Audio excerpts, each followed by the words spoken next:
I've just started a new life in Berlin. I've moved from Melbourne, Australia to Berlin, Germany. In this video, I'm going to talk about 4 things. Why I've moved to Berlin, how I'm settling in this new country, how my German is going, and how I'm vibing with Berlin. I'm definitely not going to go into the boring administrative bureaucratic details of my move. Enjoy. I know, it's been a long while since I last uploaded a video. Yeah, it was laziness. And life got in the way, so I can't be too harsh on myself, right? So why have I moved to Berlin? Okay, so Australians, no offense, but I'm culturally poor when I'm living in Australia. In Berlin, there are just so many things that you can do, not just galleries and museums, but also like many festivals. It might sound really harsh, but in Berlin, it's just so much easier to go to other cities and towns in Germany very easily because of how well connected Berlin is. There's this 49 euros ticket that I really enjoy, and you can go to anywhere in Germany. You can't use it for the fast train, which is the ICE or the ICE as well. Apart from that, you're free to use any public transportation in either the city or between the cities. It just makes it so much cheaper, easier to see other places in Germany or in Europe in general. Another thing is Australia is so far away from everywhere else. 1 hour flight gets you from Melbourne to Sydney. 1 hour flight in Germany or from Berlin will get you to Poland, to Czech Republic, Amsterdam, to just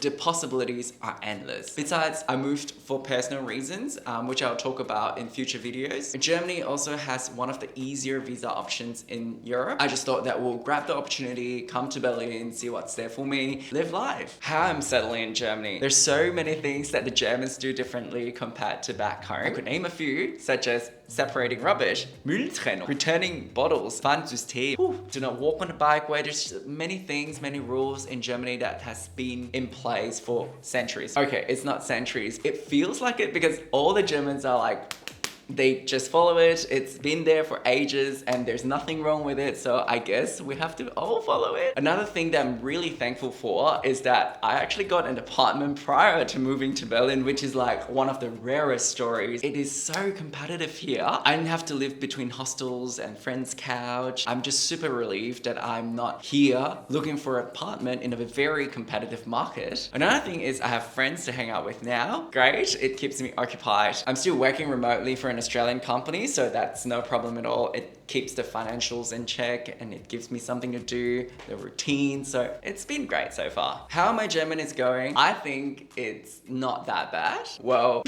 I'm not sure whether I should do something in German now. Let me think. Okay, let's just do it. Nach 2 Monaten in Berlin muss ich sagen, dass mein Deutsch nicht so schlecht ist. Oh mein Gott, it's so weird. Ehrlich gesagt, Deutsch ist eigentlich nicht so schwer im Vergleich zu Vietnamesisch oder Chinesisch. Ich versuche immer mit dem Deutsch auf Deutsch sprechen. Das ist immer meine Übungen für den Alltag. Ich bin super dankbar, dass sie super hilfreich und geduldig sind.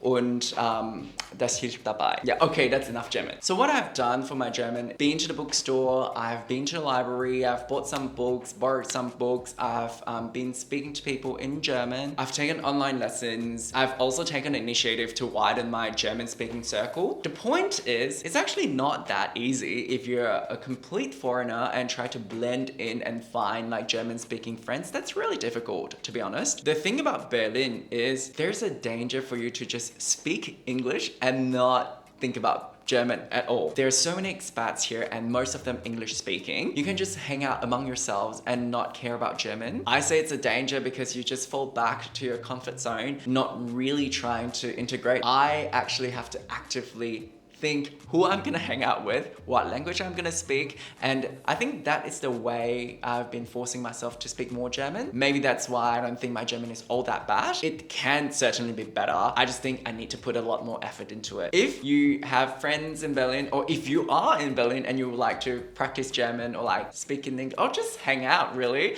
let me know, leave a comment down below. We can hang out. Berlin is an amazing city. So green, parks everywhere. There's so many spots for you to just lie down with your picnic basket, picnic blanket. I love that park. I go running almost every day if I can. I haven't been running for this past few days because my elevator was broken. Anyways, that's another story for another day. People here love the outdoors, especially because it's summer here right now. They run, they bike, and there are so many lakes around Berlin that it's fully accessible by public transport, and I love that. The 49 euros ticket, amazing. And also you can have bundle tickets for museums, galleries, and things like like that. And besides, there's like mega festivals in Berlin. People all across Germany or even Europe come to Berlin to celebrate Pride, for example, to celebrate a carnival. If you just search what to do in Berlin today, there are at least like 10 to 15 events. Okay, I'm really bored in Melbourne, but at the same time, I've been in Melbourne for so many years, and now it's like this fresh new energy in Berlin. So yes, Berlin has this unfair advantage now. We'll see in maybe, give me 2 years, and then I'll let you know.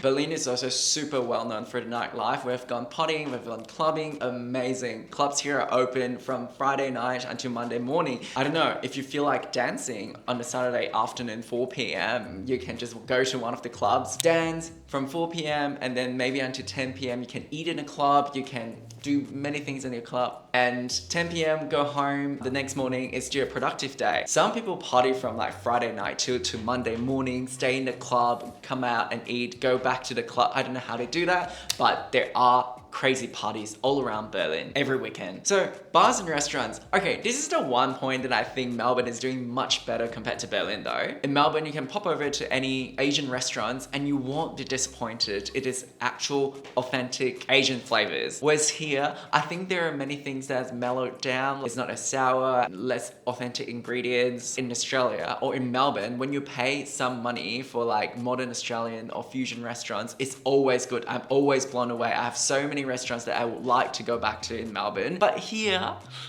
I'm still trying to find good restaurants here. So I will keep hanging out with locals. When I get more tips, I will share them here. If you have any tips on restaurants and bars and clubs that I should go to, please comment down below. In general, I'm loving Berlin. I'm trying to learn as much German as I can and integrate as much as I can, explore as much as I can as well. I'm so excited to call Berlin home for the next few years. If you'd like to watch more videos about Berlin, please subscribe, as I will be talking about Berlin very often in the future. Stay tuned. Thank you for watching. Ciao!